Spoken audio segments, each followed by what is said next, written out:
sagalee qeerrooti. Sagaleen qeerroo torbaanitti guyyaa 3 diddaa uummata Oromoo fi saboota cunqurfamoo impaayera biyyattiin mara akkasumas shira mootummaa abbaa irree wayyaanee kan gabaasu.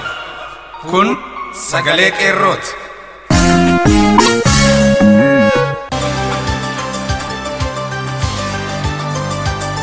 Caamsaa 29 bara 2016 harka fuune kabajamoo fi jaallatamoo dhaggeeffattoota sagalee qeerroo. Kun qophii sagalee qeerroo kallattiin Oromiyaa irraa isinii darbudha. Isin keessummeessuun kan isin waliin turu ani Noolee Guttaati. Sagantaa keenyaarraan isin beeksisa. Qophii keenyaarraa keessatti oduu fi qophii addaa akkasumas wallee warraaqsaa qabna. Oduu warraa keessatti caamsaa 20 sirna lafa dhiittaa wayyaanee qeerroo Oromiyaatiin bakkeewwan hedduutti fashalaa'aa jiraachuun kan eeramaa jirudha.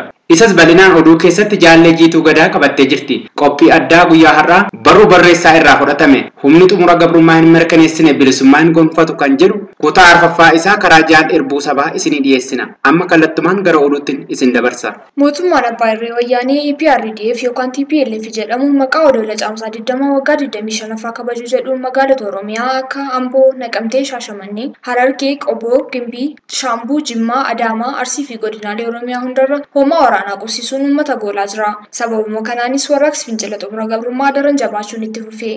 Godina Harargee Bahaa. Guyyaa kaleessaa godina Harargee Bahaa aanaa Dadar magaalaa Qobboo keessatti warraaqsi fincila xumura gabrummaa daran jabaachuun itti fufee kan oolee fi godinaalee Harargee dhihaa bakkoota garaagaraattis diddaan uummataa jabaachuun abbaa irree boqonnaa dhorkachuu irratti argama. Godinaalee Arsii Bahaa fi Lixaa keessatti uummanni Oromoo waraana abbaa irree wayyaaniin goolomuu fi uummanni ayyaanni caamsaa 20 kun uummata Oromoo nu hin ilaallatu. Caamsaa 20 uummata Oromoo fi sabaaf sablammoota cunqurfamoo biyyattiif guyyaa gaddaa waan ta'eef nuti uummanni Oromoo diddaa keenya daran jabeessuun mirga keenyaaf falmachuun itti jabeessuu walqabatee waraanni wayyaanee heddumina guddaa qabu godina Arsii Lixaa fi Bahaa irra qubsiifamuun uummata Oromoo doorsisuu irratti kan argamu ta'uun beekamee jira. Godina Lixa Shaggar Amboo fi aanonni naannoo Ambootti argaman galgala kana waraanaa gaazii wayyaaniin goolamaa jiraachuun beekame. Aanota godina Lixa Shaggar 18 keessatti humni agaazii kaleessa galgala kana waan dabalataan qubsiifamaa jiraachuu fi bakkoota hedduutti namoota nagaa daandii deeman dhaabanii sakattaa jiraachuun ibsamee jira. Naannoo magaalaa Gincii fi Olonkomiitti immoo uummanni Oromoo dachaan hidhaatti guuramaa jiraachuun gabaafamee jira. Godina Wallagga Bahaa magaalaa Naqamtee fi aanota godinichaa keessatti maqaa caamsaa 20 kabajuu jedhuu fi warraaqsa sagalee uummataa fi qeerroo barattoota Oromoo kolleejjii barsiisota Naqamtee ukkaamsuuf wayyaanii waan qabee gadhiisuu dhabaa jira. Sochiin daran jabaachuun itti fufee jira. Waraanni wayyaanii guddaan kaleessa galgala kana godina Jimmaarraa gara Naqamtee fi naannoo isheetti guuramaa jiraachuun ibsameera. Diddaan uummata Oromoos aanota godinichaa hedduu keessatti daran jabaachuun kan itti fufee jiru ta'uun beekameera. Giddu gala Oromiyaa magaalaa Finfinnee fi magaalota garaagaraa keessatti diigumsi manneen jireenya jiraattotaa waan itti fufee jiruuf uummanni jiraattotni magaalaa Finfinnee fi naannoo Finfinneetti argaman bakka jireenyaa fi dahoo jireenyaa dhabuun rakkoo guddaaf saaxilamaniiru. Mormiin uummata Oromoos magaalaa Finfinnee fi naannoo isheetti daran jabaachuun itti fufee mootummaa abbaa irree wayyaanee yaaddoo keessa buusee jira. Godinaalee Kibba Lixa Shaggar magaalaa Walisoo fi naannoo isheetti diddaan uummataa fi sochii warraaqsaa waan wayyaanee sodaachiseef humna waraanaa guddaa magaalaa Walisoo fi guutummaa godinichaa qubsiisee jiraachuu fi uummata goolaa fi dararaa jiraachuun ibsamee jira. Godina Horroo Guduruu Wallaggaa keessatti sochii warraaqsa fincila xumura gabrummaa gaggeeffamu jabaachuudhaan mootummaa wayyaanee yaaddoo guddaa keessa galuun humna waraanaa bifa haarawaan Shaambuu, Amuruu, Fincaa fi Kombolcha irra qabsiisaa jiraachuun ibsameera. Haaluma wal fakkaatuun godinaalee Oromiyaa cufa keessatti uummanni Oromoo caamsaa 20 waggaa 25 Oromoo cufa biratti bara gaddaa, bara gadadoo fi bara mirga namummaa fi dimokiraasiitti sarbamuun qe'ee fi qabeenya keenya saamamnee bara hidhaatti guuramnee fi ajjechaan duguggaa sanyii nurratti raawwatame waan ta'eef mirga keenya qawween sarbamnee deeffachuu bakka hundaa qabsoo diddaa keenya warraaqsa fincila xumura gabrummaa jabeessuun kan yaadannuu fi falmannu ta'a jechuudhaan dhaamsa waliif dabarsan. Oduun keenya sagalee qeerroo har'aa kana fakkaata ture. Qophiilee keenya hafan waliin turtii gaarii. Aati kudadina, olola gantuuti. Aati kudadina, jabanda Oromo, wabo kenna wajjin limoona. Jabanda Oromo, wabo kenna wajjin limoona. Humni xumura gabrummaa hin mirkaneessine bilisummaa hin gonfatu. Kutaa arfaffaa isaa. Olola diinaatiin, aati kudadina, olola gantuuti. Aati kudadina, jabanda Oromo, wabo kenna wajjin limoona. Jabanda Oromo, wabo kenna wajjin Xumura gabrummaa mirkaneessuuf hojii walirraa hin cinne hojjechuu barbaada. Hojii walirraa hin cinne gaggeessuuf ka'umsaa fi galii ofii beekuun murteessaa ta'a. Har'a nuti akka kaleessaa jalqabarra hin jirru. Karaan irra imalaa dhufne eessatti akka nu baasu beeknee galii keewwannee bira ga'uuf waan dursa kennamuuf qabu dursa kenninee adeemsa dargaggeessaan tarkaanfataa jirra. Tarkaanfiin uummata keenyaa kun akka kaleessaa tokkummaan malee hin milkaa'u jennee xiinxala siyaasaaf olfachaa hin jiru. Kana boodas waa'ee tokkummaa hawwuu osoo hin taane keessa jiraachuu eegalleerra. Namoonni addunyaa kana keessa baroota dheeraa jiraatanii addunyuma keessa jiraatan yoo wallaalan ofitti gadduu qaban malee dadhabbii namaatti bishaan naquuf arreeduun beekumsa hin ta'u. Of ceephuu qaban. Addunyaa tooftaa meeqaan wal mo'uuf shiroota meeqa walirratti dalagdu keessa ta'anii tooftaa makkaleessaa osoo eeganii kan umriin fuutee badde meeqa agarre. Har'a addunyaan adeemsa siyaasaa ofii ittiin adeemsifatan tolfatanii tarkaanfataa jiran. Nutis karaa nu baasuu fi waan duraa fi duubaa gochuu qabnuun masakamnee deemuun keenya ifatti beekamaa ta'us warri siyaasa bifa barbaachisan gaggeeffamaa jiru kan akkamiin keessa isaa wallaalle jedhanii dhiphachuurra ijoolleen biyya keessaa ofumaa lafa qullaatti dhumte sagantaa hin jiru kan isaan qajeelchu hin jiru jedhanii yennaa dubbatan hedduu nama qaanessa. Umrii isaanii guddaa kanaan hojjechuu kan dadhaban ijoolleen umrii qajeelaatti hojjechaa jiru. Kun dhugumatti kan qalbeeffateef dhaamsa guddaa baratamuu of keessaa qaba. Waan halagaan akka malee itti dhiphatee waan qabuuf gadhiisu wallaalee ijoollee akka baala mukaatti harcaasuuf filmaata taasifatee jirutti kana dubbachuun Oromoota nama gaddisiisa. Sochii biyya keessaa fi alaa bifa mul'ataa fi kaayyoo mataa isaa qabatee gaggeeffamu bu'aan isaas warra addunyaa of harkaa qaban booji'ee walga'ii fi murtiilee hatattamaaf isaan dirqisiisaa jiraachuu odoo arginuu fi dhageenyu dubbii dabeessummaa fi wallaalummaatti bobba'uun dhumni isaa salphachuudha. Namoota kanaaf barreeffama kiyya kutaa xumuraa keessatti mardoo tokkoon qabadhee dhiyaadha jedheen amana.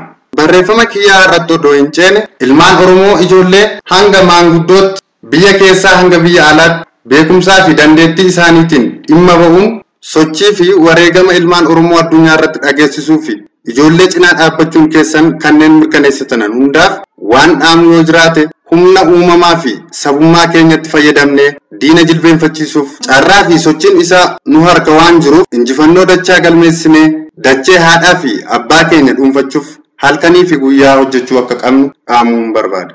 Sochiin itti aanu wayyaaneen eega gaaffii keenya hin dhageenye deebii laachuufis qophii hin taane karaa nu baasuu irra qajeeluuf mirga guutuu itti qabna. Kana booda tarkaanfiin keenya goolessummaa dhara wayyaaneen nu yakkisiisa osoo hin taane tarkaanfiin bifa kamiituu mirga keenyaaf ta'u addunyaan kan nu hubattu ta'a. Karaan dhiigaa fi lafee ijoollee keenyaan banannee kanaan ol seenne waan nuuf malu raawwachuuf biyya keessaa fi alatti hojjechuun akka itti fufu sochiin kun ammoo diina miti lammii diinaaf riqicha ta'ee adabuu fi diinaaf qormaata ta'uu isaatti akka itti fufu yaadachiisa. Waan nu eeggatu hundumaaf akka of qopheessinu gaafadha. Barreeffamni kiyya kutaa darbe dhiigaa fi lafee ijoollee keenyaan injifannoo arganne kan akeekudha. Kutaan arfaffaa ammoo injifannoo kana tikfachuu fi isa itti aanutti ce'uuf maaltu nu barbaachisa jedhu irratti xiyyeeffata.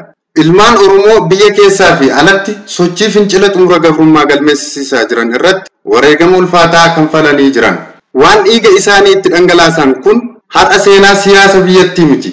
Addunyaa keessattuu addumaan isaan galmaa'ee injifannoo ol'aanaa galmeessisuu irraa ga'ee jira. Kana tikfatanii karaa saaqamee jiru kanatti dhimma ba'uuf sochii gama hundaa akka nu barbaachisu beekuun barbaachisaadha.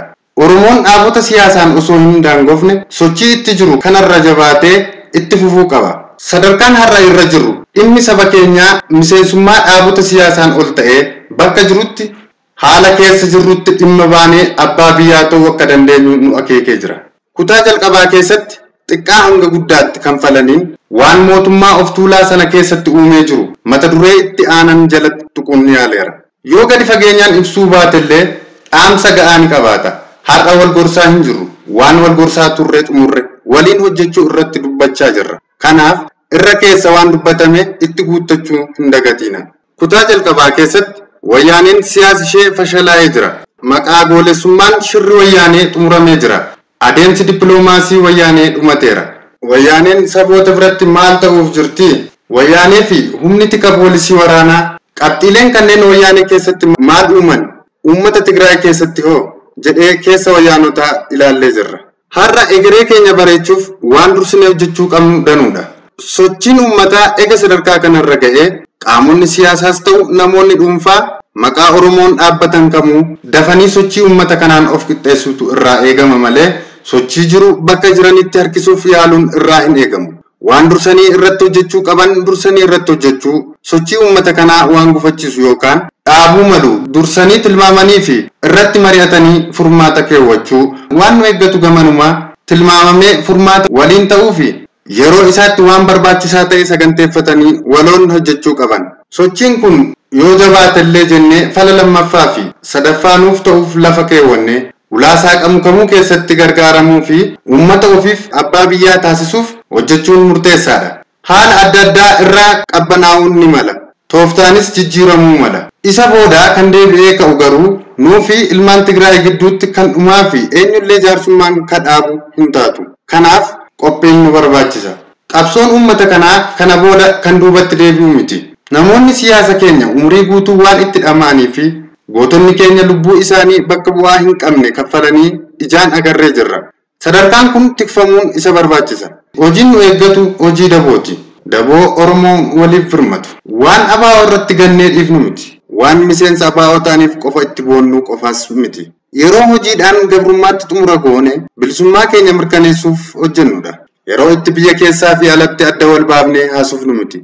Yeroo waan of harkaa qabnuun dandeettii fi beekumsa ofiin qooda Oromummaa itti baanudha. Kana ajajaan kan argannu miti. Qooduma yeroon nu gaafattudha.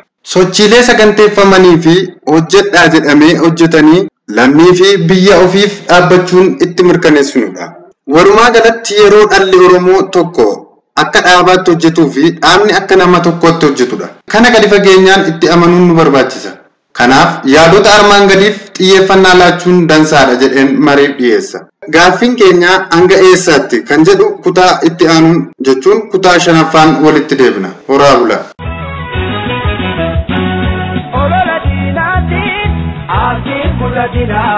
Olola gantuuti hafi kujatina jabanda Oromo wabo kenna wajjin limoona jabanda Oromo wabo kenna wajjin limoona olola dinati hafi kujatina olola gantuuti hafi kujatina jabanda Oromo abaoda kabna limoona jabanda Oromo itti fufaa qabsoo limoona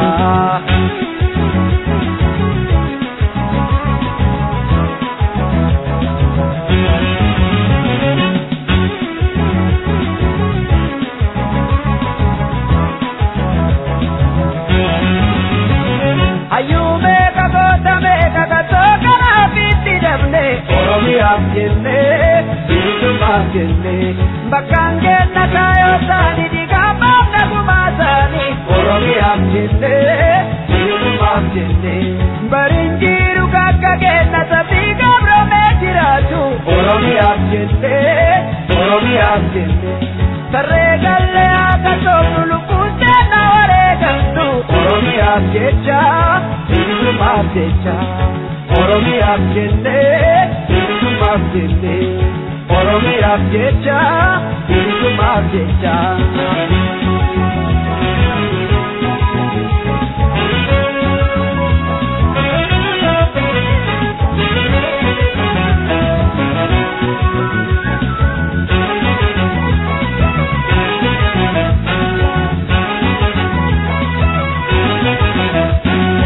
Olola dinaatiin abdiin fudhatina olola gantuutiin abdiin fudhatina jabanda Oromo wabo kenna wajjin limoona jabanda Oromo wabo kenna wajjin limoona olola dinaatiin abdiin fudhatina olola gantuutiin abdiin fudhatina jabanda Oromo abaoda kabna limoona jabanda Oromo itti fufaa qabsoo limoona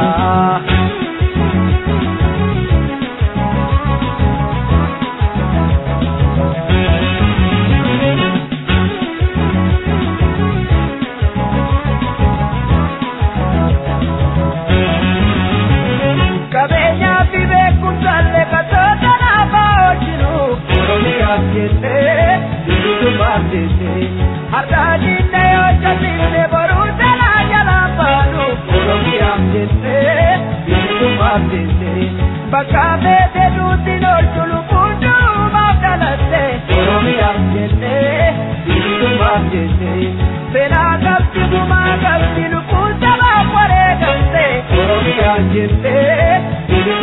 jenne Oromiyaaf jenne bilisummaaf jenne Oromiyaaf jenne bilisummaaf jenne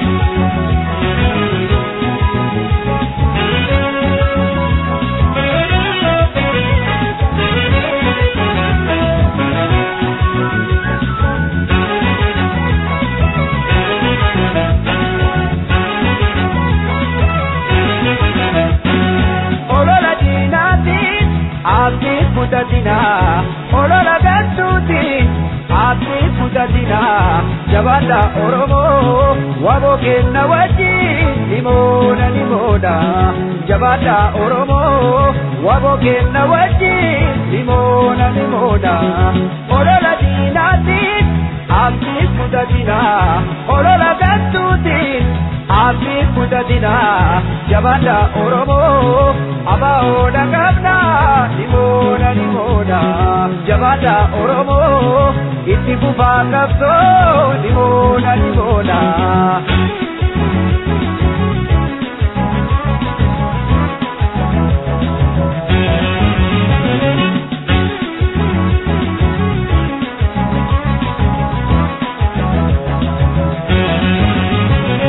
ayume kagota na bitti dabne Oromiyaaf jenne bilisummaaf jenne bakkaange na kaya sani digabaaf na gumaasani Oromiyaaf jenna bilisummaaf jenne barinjiru kakka kenna sadi gabrummaa baatatu Oromiyaaf jenna saree dalle akkasootu lubbuun seenna wareegaltu Oromiyaaf jenna Oromiyaaf jenna Oromiyaaf jenna Oromiyaaf jenna Oromiyaaf jenna Oromiyaaf jenna Oromiyaaf jenna Oromiyaaf jenna Oromiyaaf jenna Turtiin waliin gootaniif ulfaadhaa isiniin jecha sagantaa keenya guyyaa har'aaf jenne kanumaan goolabna. Sagantaa biraan hanga walitti deebinutti nagaan turaa. Injifannoo uummata Oromoof gadaan gadaa bilisummaati.